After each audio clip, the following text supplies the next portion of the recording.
Hello all CMA final students. Welcome to our SEM marathon. Now this time I am going to bring network analysis topic before you. As you all know, this topic is very important from examination point of view. In fact, in every exam you get a question from this chapter.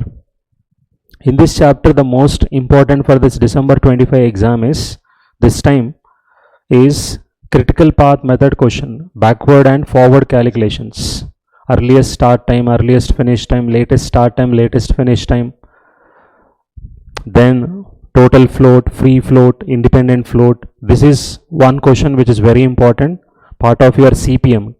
And second one is updation of your project, so which is usually not covered by the students, but it is part of your syllabus. So updation is one thing which is very important for December, and another one is PERT, right? So let's start with what exactly is project management. Project, basically what is project? First, project is a task which requires some resources, and always a time frame is also set for this task here. So a task which has a time frame and also requires resources is called as a project. Say for example, you are constructing a big dam or a building. So it is a task, it has to be completed within a specific time frame, and it requires sequential activities. Now in this project management, what are the three things involved is, first, project planning, that is how we should carry out our activities which leads to completion of the project. So that is, and how much resources we need to allocate to every activity, how much time should be taken. This is part of your project planning. Next one is project scheduling. So earlier I was saying that planning is required. Now second part is scheduling. Scheduling means here how much time exactly we should dedicate to each activity. That is part of your scheduling. Then third one is, or second part of what else we can do on scheduling, what else we can do is whether we can take some extra time or whether we have any cushion for completion of any activity or not. So even this analysis also we are going to do part of our scheduling. And finally last one is project controlling. That is, once you start the project, sometimes what happens is there might be events which might lead to correction of our time, that is entire planning whatever we have done. So this is called as controlling. So three things are there: planning, scheduling and controlling. So now these projects can be classified into two categories. One is projects which are already, which you executed, so you have a prior experience of executing those projects. You have projects which are completely new. So for the first time you are launching a new product. So any project which is new, for that we apply PERT technique, program evaluation and review technique, whereas for this existing one we use CPM. So CPM, since you already have done this kind of projects, so no uncertainty is involved here, so everything is certain only. So we use a deterministic model only here, whereas PERT, since it is a uncertain project, that because that is the first time you are conducting this kind of a project here, so that is uncertain. So for this kind of projects we use PERT technique, program evaluation and review technique. So in this, very important for this attempt, usually PERT is very important. Consecutively they have asked last two attempts from PERT, but this time CPM is most important for December 25 exam. Now first part of what are the things you are going to cover in project management is objectives. What are the objectives here? First one, how to draw a network diagram you should learn. Then critical path method for existing projects, and part of this only you have crashing and updating. These three are very important for this attempt. And finally project evaluation and review technique, which is applied for new projects. Now here project management, just now we discussed. So application of all the tools and techniques of management, that is planning, scheduling and controlling to achieve the following. What are those is to complete the project on time at minimum cost and ensure that all requirements are met as planned. So this is the objective. So how to draw a network diagram? So network diagram involves certain rules. So you have to follow those rules and draw the network diagram. What is network diagram? Network diagram is a visual presentation of our project. How we are going to carry out the series of activities in order to complete our project. If that is presented in a visual form, that is only called as network diagram. So which will have a start point and which will have an end point. A network diagram is a visual presentation of all activities in a project interlinked in a logical manner. So here to draw a network diagram, first of all you need to understand two words, activities and events. Activities and events. So activities represents the steps involved in the project. So generally in the network diagram these activities are represented by arrows, which are drawn from left to right, or upward, or downward, or from left to right. So these are the three correct ways of connecting the events. So this is how these activities are represented by arrows. So what is correct, what is wrong also I have shown you here. So please go through this quickly. So all these are correct here. These are wrong ways of connecting the events. A wrong way of presenting the activities. Never you should use curves to connect the activities. So every activity must consume time and resource. The duration of an activity, duration is time required to complete the activity, is noted on above or below the arrow here. So you can mention the time required for this activity either on top of the line or below the line. How many types of activities we have? Two types of activities: parallel activities, sequential activities. What is the meaning of parallel? So if two activities are starting from a common starting point, we call those as parallel activities. So if you have activities one after the other, these are called as sequential activities. Similarly, you have predecessor and successor activities. So if you see in this, B is followed by A. So B is called as successor activity, A is called as predecessor.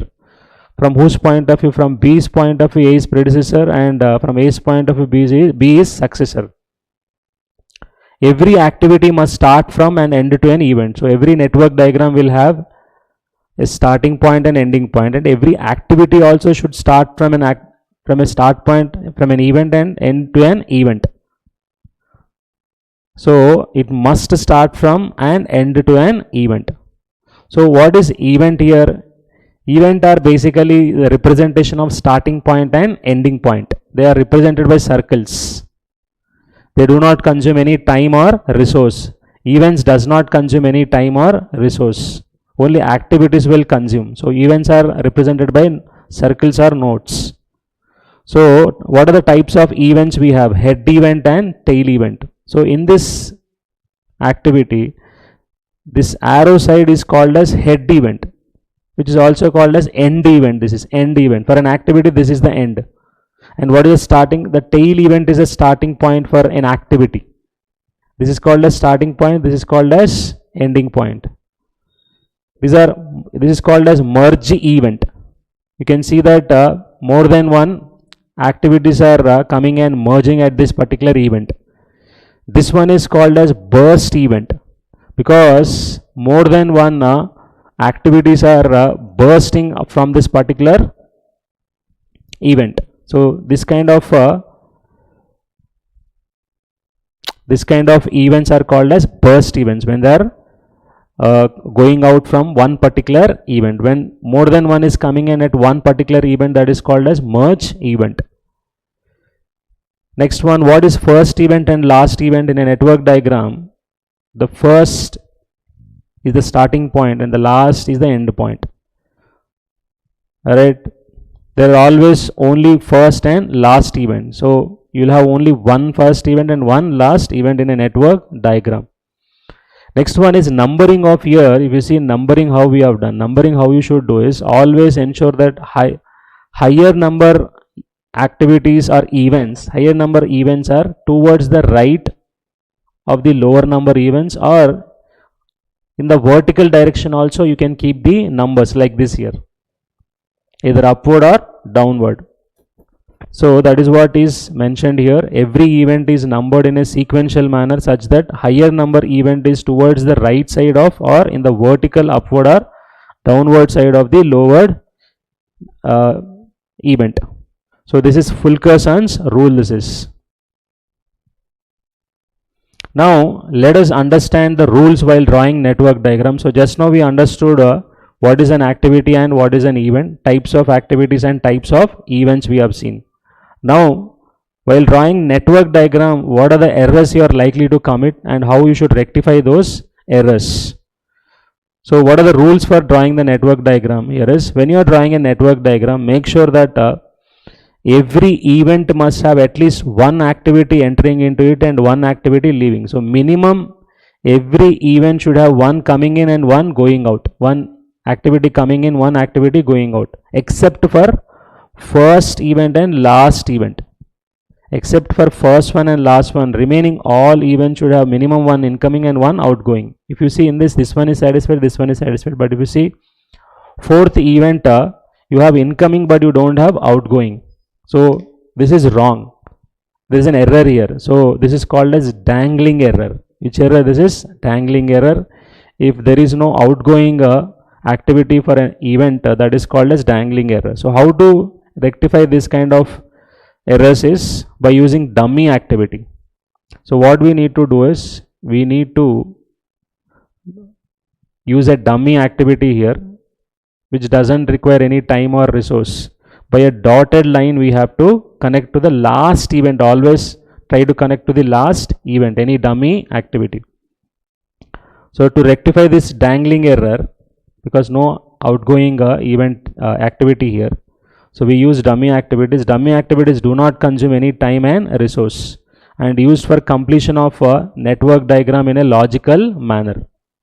So they are represented by dotted arrows here. So you can see how it is represented. Next rule is, no two activities can have same head and same tail at the same time here. If you see here, activity A and activity B both are having same head event, same tail event, which is not correct here. Okay, two activities can have same tail event, they can have same head event, but they cannot have same head as well as tail event, which is not correct here. This is error. There is an error here.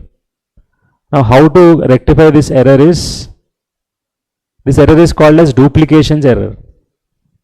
When you have two activities, same head, same tail event, it is called as duplicating error. How to rectify this error is by using a dummy event. So what you can do is use a dummy event as well as a dummy activity. Dummy event as well as dummy activity, so that head is not same in this case. Tail is same, but head is not same for both the activities, activity A and activity B. This is one option coming from top. Other one is coming from down also. You can create one event and from here you can give connection by a dummy activity. So this is duplicating error. Same head, same tail, two activities should not have. Okay. Rule number 3 is, never use dummy activities unnecessarily. You feel that activities are not connecting, don't use this dummy. People tend to do mistake, especially when with respect to usage of dummies. Make sure that dummy is used only when it is required.